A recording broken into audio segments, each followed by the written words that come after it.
BJP जितना पैसा और कोई नहीं कमा रहा है। तो बीजेपी ने एक साल में कितना पैसा कमाया है आप सोच भी नहीं सकते हो। तो सबसे पहले फिक्स्ड टैंजिबल एसेट यानी बिल्डिंग, जमीन वगैरह, वो बीजेपी के पास कितनी है? तो पिछले साल यानी 2024 में ये थी लगभग 1300 करोड़ की, जो बढ़कर हो गई 1500 करोड़ की, यानी 200 करोड़ ज्यादा। मजा नहीं आया ना? हाँ, तो अब आ जाते हैं कैश पर। तो 2024 में बीजेपी के पास थोड़ा मोड़ा कैश था, ज्यादा नहीं, 7000 करोड़ कैश। अब एक साल में कितना ही बढ़ जाएगा? तो एक साल में इनके पास अब कैश रिजर्व है 10,000 करोड़ का। 10,000 करोड़ कैश।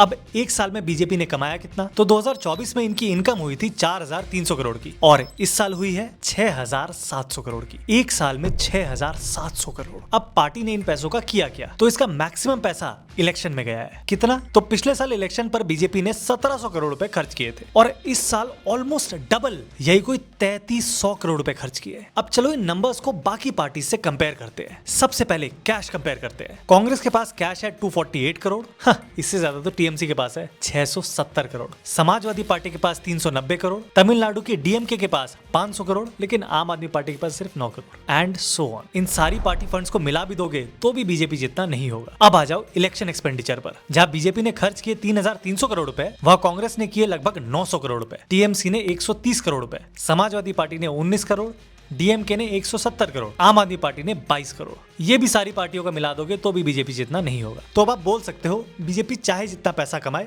और चाहे जहां खर्च करे, तुझे क्या? तो बता दूं, ये पार्टीज कोई बिजनेस नहीं करती है। ये पैसा चंदे से आता है, और ये चंदा हम और आप जैसे लोग नहीं देते हैं, बड़ी बड़ी कंपनीज देती है, और बदले में कुछ एक्सपेक्ट भी करती है। और ऐसी और वीडियोस के लिए पेज को फॉलो जरूर कर लेना।